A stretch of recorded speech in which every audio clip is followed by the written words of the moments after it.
Dans la partie 5 de ce cours et pour étudier l'outil de géométrie, nous allons travailler en méthode additive.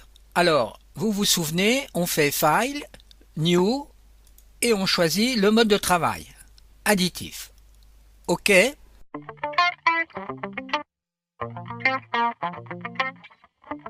Alors, créons une première broche cubique. Choisissons des propriétés beaucoup plus grandes cette fois-ci. Je choisis donc ces valeurs 2048, 2048 et l'épaisseur 16. Et maintenant, eh bien, il va falloir faire une opération d'addition puisque nous sommes en mode additif. Donc je clique sur cette icône.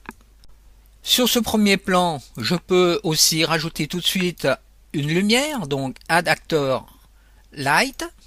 Je crée ensuite une broche ayant ces propriétés, donc 256 sur les trois axes, que je place au centre du plan et je fais une opération d'addition.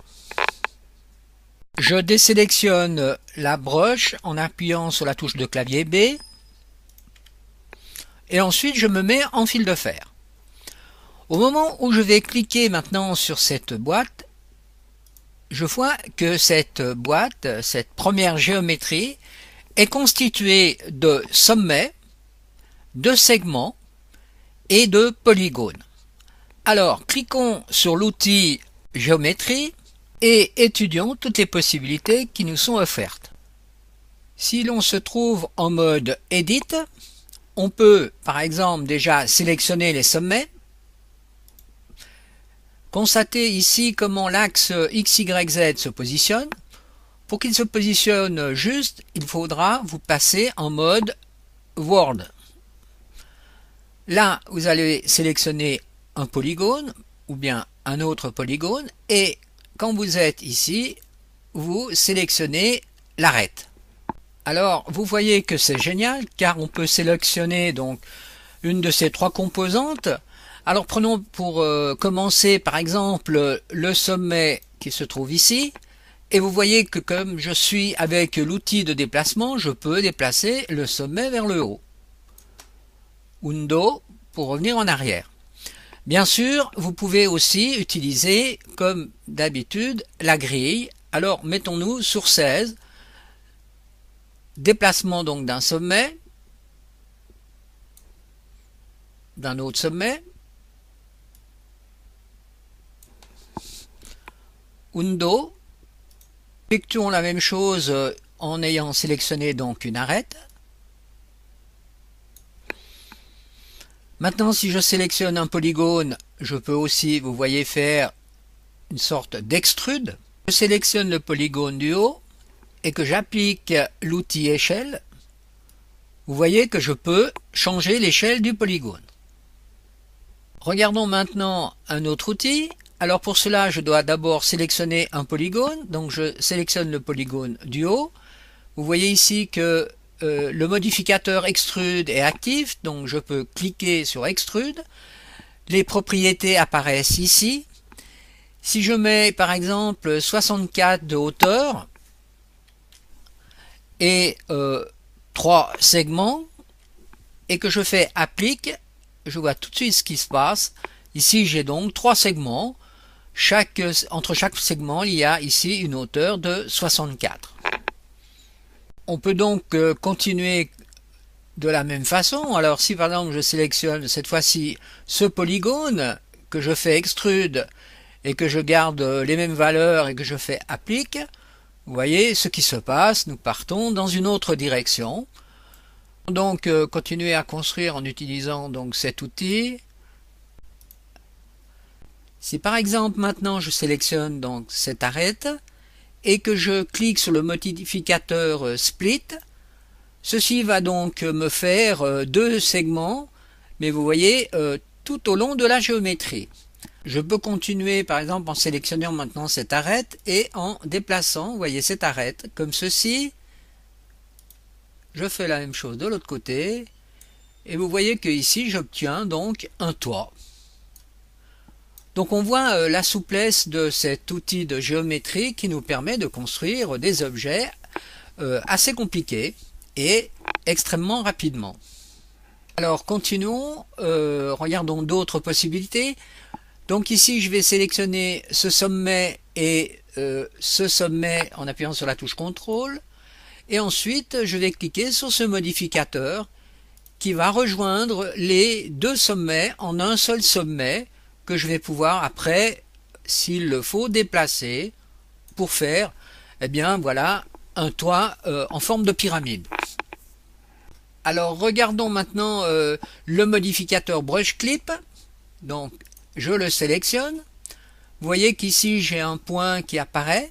Donc je positionne le point par exemple à cet endroit et j'appuie sur la barre d'espace. Et je peux tirer par exemple un segment jusqu'à cet endroit. Là je vois apparaître ce que l'on appelle la normale du segment. Si maintenant je fais simplement ici Apply, vous voyez que la broche bien sûr doit être sélectionnée, c'est-à-dire la géométrie. À partir du moment où je fais Apply, vous voyez que je viens de couper donc la broche et que j'ai gardé qu'une partie de la broche. Alors revenons en arrière en faisant Undo.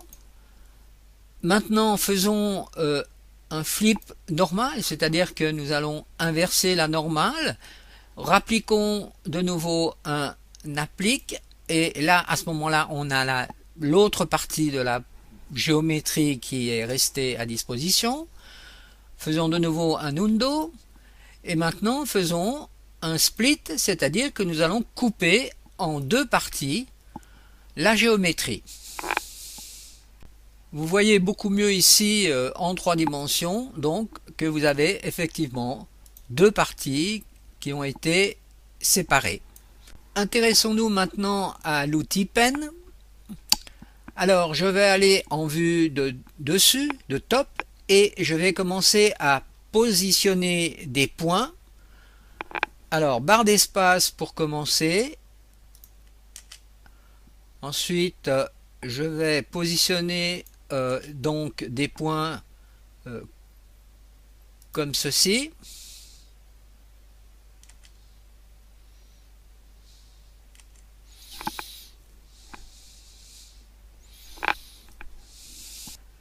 Et pour fermer, il suffit d'appuyer sur la touche Enter.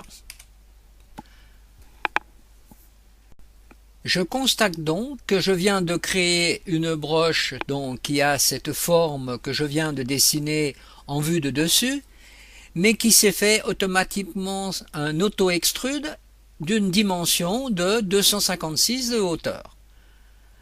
Et ici, il faudra bien avoir coché les polygones convexes. Autrement, vous n'arriveriez pas à faire ce genre de forme. Si j'applique donc une opération d'addition, eh bien, j'obtiens la forme que je viens de créer. Si maintenant je passe en mode Edit, vous voyez que l'on peut toujours éditer donc les polygones, les segments et les sommets. Mais maintenant, ce qui m'intéresse, c'est de vous montrer que, par exemple, on peut faire une triangulation, c'est-à-dire augmenter le nombre de triangles sur cette géométrie en cliquant ici sur triangulation. Vous voyez que j'obtiens plus de triangles. Avec le modificateur Optimize, je vais optimiser donc la géométrie en ne créant que le nombre de triangles nécessaires.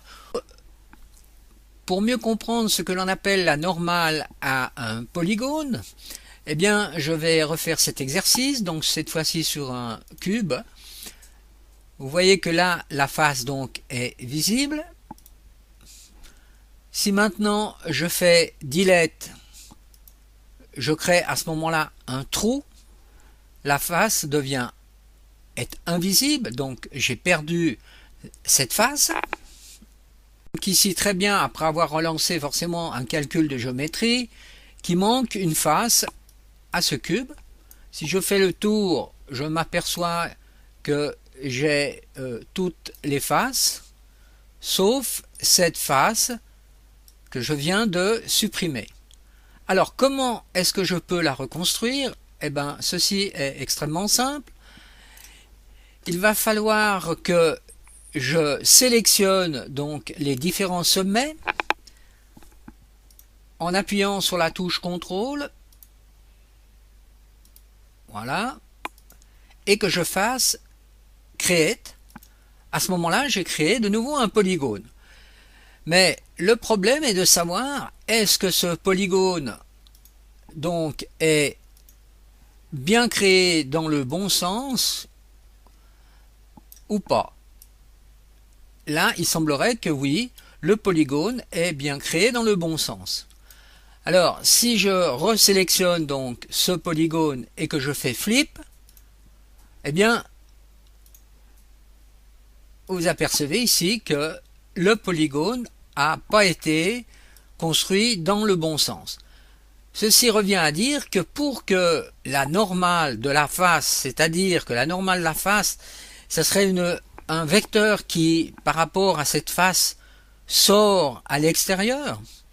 Donc si cette normale sort vers nous, vient vers nous, la face est visible pour nous. Mais si ce vecteur part à l'intérieur de la boîte, eh bien la face est invisible pour nous. Donc le modificateur flip permet de changer la normale de la face. Il y a aussi une relation sur la normale de la face par rapport à la façon de créer notre polygone. Alors reprenons un exemple, je supprime ce polygone.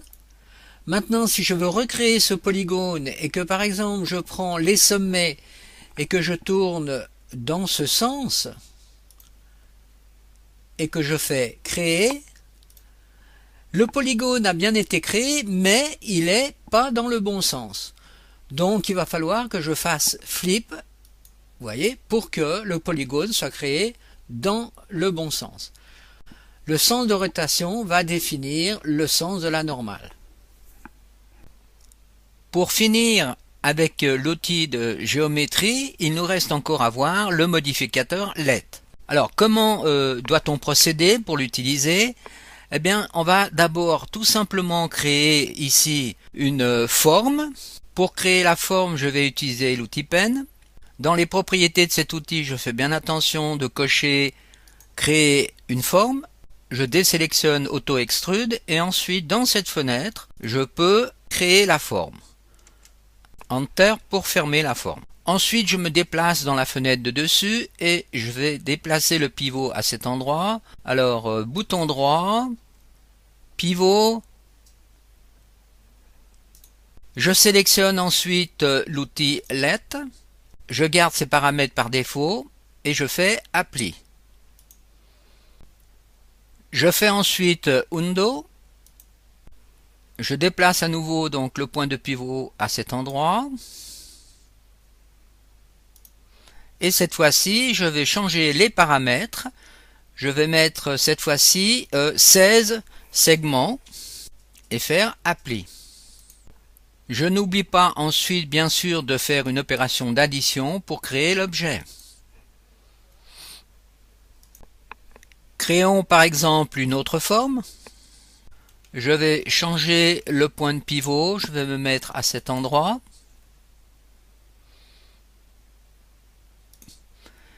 Et j'applique le modificateur en gardant par défaut donc ces paramètres ici.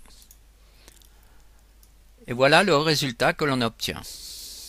Si cette broche nous intéresse, n'oubliez pas que l'on peut toujours la sauver. Donc souvenez-vous, on va dans Brush, Export. Là, je l'appelle Test, Enregistrer. Ensuite, si je la supprime de l'écran, je peux la faire réapparaître en faisant Brush, Import, Test, Ouvrir. Je fais Merge Face, je garde cette option et je fais OK. À ce moment-là, il va falloir faire quelque chose de supplémentaire pour la voir. Vous allez ici appuyer sur ces jumelles, qui est un outil qui nous permet justement de rechercher les objets dans la scène. Si je fais broche et je fais Go To, vous voyez que la broche s'est de nouveau réactivée. En conclusion, nous venons de voir dans cette cinquième partie de cours les possibilités de cet outil de géométrie. On a vu aussi un outil un nouvel outil ici qui est la jumelle et qui nous permet de voir tous les objets qui ont été créés dans la scène. Nous reviendrons plus en détail par la suite. Là, on peut profiter encore de revenir sur la notion de normale à une face. Vous voyez que ici, je viens par exemple de sélectionner ce polygone. Eh bien, ce que j'appelais la normale de la face, ce serait ici représenté par cette flèche verte. Si la flèche verte vient de votre côté, la face est visible. Par contre, si vous voyez, je fais flip, la flèche verte serait à l'intérieur et à ce moment-là, la face n'est plus visible pour nous.